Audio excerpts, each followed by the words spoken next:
Hello everyone, welcome to the new blog. आपण बघत आहात उज्जैन ब्लॉग पार्ट 2. तर जस्ट कालभैरवचं दर्शन घेऊन आता आम्ही आलो आहोत उज्जैनमध्ये.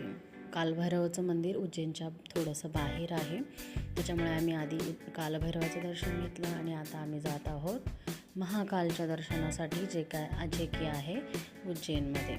तर आता मी उज्जैन शहरामध्ये आलो आहोत आणि गल्ल्यागल्ल्यांमधनं जातो आहे. हा रस्ता आहे ॲक्च्युली. या रस्त्याने आम्ही असं चालत चालत पुढे जात आहोत. हे बघा, असं लाईनमध्ये लागलेलं आहोत दर्शनासाठी. खूप गर्दी होती त्या दिवशी. लिटरली 10 किलोमीटरचा फेरा पार करून आम्ही लोक दर्शनासाठी गेलेलो होतो. 10 म्हणजे मला तरी वाटतं 10च आहे, बिकॉज पूर्ण शहराचा म्हणायला तर असं वाटतं पूर्ण शहराचा चक्कर मारायला लावला त्यांनी आम्हाला, मग मंदिरामध्ये पोचलो. बिकॉज ऑफ खूप जास्त डिस्टन्स, जास्त सीझन होता तो आणि खूप जास्त गर्दी टाळण्यासाठी त्यांनी अशी गर्दी डिवाईड केलेली होती. तर दर्शन झाल्यानंतर आहे ना, हे हरसिद्धी माता मंदिर आहे आम्ही जिथे आलेलो होतो. महाकालचं दर्शनानंतर इथे शेजारीच मंदिर आहे ते हरसिद्धी. हे बघा, इथे तुम्ही दाखवते तुम्हाला, इथे आहे. हे रात्री पेटतात, त्याचा पण व्हिडिओ आहे पुढे, मी तुम्हाला दाखवते. खूप सुंदर असं महाकालचं ॲक्च्युली रेकॉर्डिंग करता नाही आली, बिकॉज ऑफ आतमध्ये गर्दी खूप आणि उगाच एवढ्या गर्दीमध्ये मला नाही रेकॉर्ड करता आलं. बाहेर आल्यानंतर शूट तर हरसिद्धीचं दर्शन खूप छान झालं आमचं. तिथे काही एवढी गर्दी वाटली नाही, पण महाकालचं एकदम खतरनाक. एवढ्या गर्दीमध्ये मला मोबाईल पण हातात पकडता येत नव्हता, एवढी गर्दी होती मंदिराच्या आतमध्ये. त्याच्यानंतर हे हरसिद्धी मातेचं मंदिर आहे, जे आतून मी हे बघा दाखवते.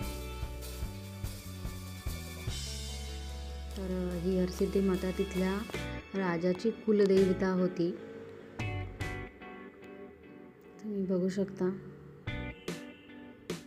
इथे पण गर्दी होती, बट बऱ्यापैकी छान दर्शन झालं आमचं इथे, बिकॉज गाभारा भरपूर मोठा होता. हे बघा, खूप छान आहे.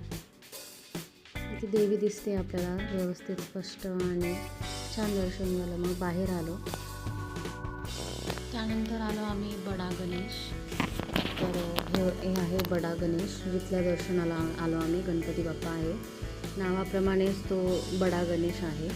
तर तिथे आम्ही दर्शन घेतलं.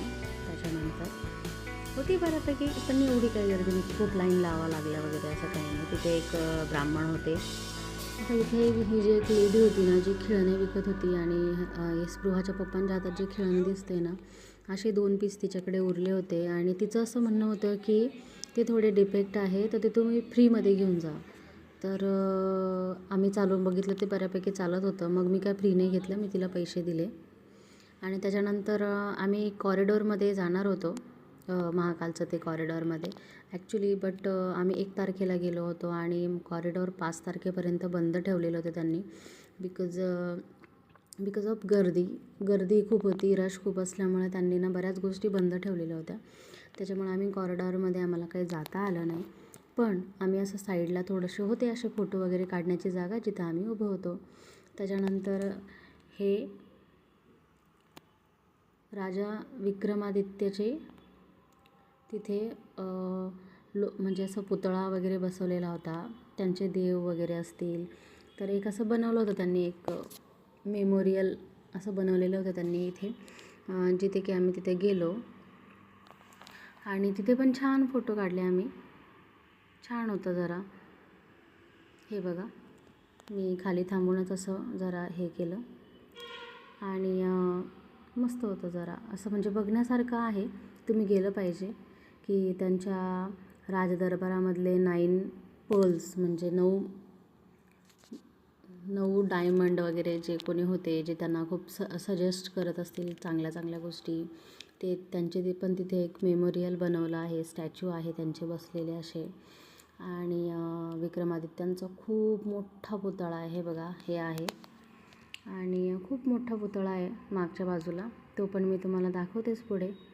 हे त्यांचे आय थिंक गुरु होते. ते सगळ्यांचे तिथे असं छोटं छोटं बनवलेलं आहे आणि सेपरेट सेक्शन आहे तो.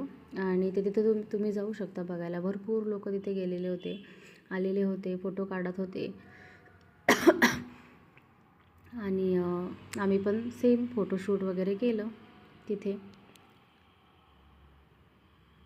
गणपती बाप्पा, नंतर तलवार वगैरे अशा काही होत्या, बऱ्याच गोष्टी होत्या की ज्या की आपण बघू शकतो. तर हे बघा, आम्ही ऑपोजिट साईडने जरा गेलो आणि हां, हे बघा, हे असे छोटे छोटे मेमोरियल असे बनवलेले आहेत जे त्यांना कुठल्या गोष्टीमध्ये सजेस्ट करायचे की नाही, तर त्यांचं तिथे हे बनवलं आहे, असं प्रॉपर पुतळा बनवलेला आहे. आणि कुठल्या बाबतीत कोण सजेशन चांगलं द्यायचं ते होतं. तर हा आहे तो मागचा मोठासा पुतळा आहे. असे 9 पल म्हणून त्यांचं एक हे केलं आहे. हे बघा किती मोठं आहे, राजा विक्रमादित्य. हे बघा, खूप छान आहे, खूप मोठं बनवलं आहे त्यांनी, भव्य. आणि स्पृहा पण मस्त खेळत होती, एन्जॉय करत होती. आम्ही पण एन्जॉय केलं, थोडासा टाईमपास केला तिथे, बिकॉज पाय खूप थकले होते एवढं जास्त डिस्टन्स चालल्यामुळे. आणि माझी चप्पल हरवली होती, एकच सापडली, एक हरवली, त्याच्यामुळे मी टाकून दिली तिथे. Yes, my husband is posing for the photos and I have click more than 5 photos of him there. हे बघा, खूप छान आहे की नाही. नदी साईडलाच इतकं प्रसन्न वातावरण आहे. I think everyone should go there and enjoy that peace there. आणि न्यू इयरच्या सुट्ट्या असल्यामुळे लोकांनी जरा जास्तच गर्दी केलेली होती. तर आम्ही आलो आहोत हरसिद्धी मातेच्या आरतीसाठी, जी होती संध्याकाळी 6 वाजता. आणि ती राजा विक्रमादित्यंची कुलदेवता आहे आणि खूप जागृत देवस्थान आहे खरं सांगायचं तर. आणि आम्ही त्या आरतीसाठी थांबलो, पण हे तुम्ही गर्दी बघू शकता, इतकी जास्त गर्दी होती की आमची हिंमतच झाली नाही पुन्हा जायची. बिकॉज आम्ही सकाळपासून आलेलो आहे, सकाळपासून बाहेर आहोत, रेस्टसुद्धा नाही केली कुठे, आणि आम्ही खूप जास्त थकलो होतो. मग आमची हिंमत नाही झाली. आम्ही फक्त हे जे चेकपोस्ट आहे पोलिसांचं, आम्ही तिकडून साईडला उभं राहिलो आणि आरती बघितली फक्त लांबूनच, आणि मग घरी जाणार होतो, कारण आमची हिंमत होत नव्हती. बिकॉज माझी स्पृहा फार थकली होती. एक वेळ आपण 1-2 तास नाही का थोडंसं ॲडजस्ट करू शकतो, बट माझी लहान मुलगी होती आणि ती डायरेक्ट म्हणजे तिला झोप यायला लागली होती, इतकी बोर झाली होती ती. जेवण वगैरे केलेलं, आम्ही सकाळपासून जेवणच केलेलं नव्हतं आणि आम्ही फक्त कंटिन्यू नाश्ताच करत होतो. 2दा नाश्ता केला फक्त, आम्ही प्रॉपर मील घेतलेलंच नव्हतं. आणि आम्हाला घरी जाऊन जेवायचं पण होतं आणि लहान बाळ किती हे करणार, त्याच्यामुळे पण मग आम्ही हे जे मिनार आहेत ना, हे बघण्यासाठीच मी तिथे थांबली होती. बिकॉज मला ते बघायचं खूप, I was eagerly waiting for this view. Because me online वगैरे पण बघितलं होतं की मला हे बघायचं आहे, म्हटलं की हे लाईव्ह कसं चालतं. तर तुम्ही बघू शकता की लिटरली ह्युमन मेड आहे ते, की माणसं मेंटेन करतात आणि माणसं लावतात. ते काही इलेक्ट्रिक नाही आहे की एका बटनामध्ये तुम्ही सगळं लावू शकता. नो, ते प्रॉपर वेमध्ये इतक्या स्पीडमध्ये चढतात आणि इतक्या स्पीडमध्ये लावतात ना, ते लावल्यानंतर आरती होते तिथे. आणि ते खूप बघायला एकदम नयनसुख देणारं दृश्य आहे ते. Everyone should visit, should go and should enjoy that view. मला खूप आवडलं, आम्ही खूप एन्जॉय केलं. तुम्ही बघू शकता, मंदिर बघितलं किती लखाकलं आहे डायरेक्ट. आणि आम्ही तेवढं दृश्य बघितलं. आणि याच्यानंतर आहे ना 8 वाजेच्या टायमिंगला गंगा आरती असते. तिथून पुढे थोडंसं पुढे गंगा घाट आहे, तिथे असते. आम्ही काय तिकडे गेलो नाही, बिकॉज आम्ही खूप थकलो होतो दिवसभरामध्ये. आम्हाला कॉरिडॉर पण मेन एन्जॉय करायचं होतं, बट कॉरिडॉर बंद असल्यामुळे आम्हाला जाता नाही आलं. आणि त्या ह्या जास्त गर्दीमुळेच त्यांनी बंद ठेवलं आहे, त्याच्यामुळे आम्हाला काही बघता नाही आलं. आणि आम्ही गंगा आरती एन्जॉय केली.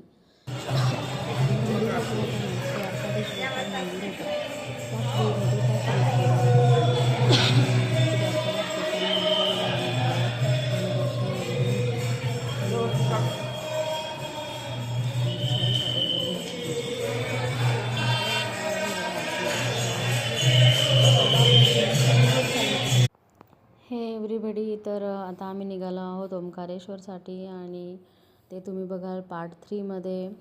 Till then enjoy this blog and wait for next blog. Bye bye.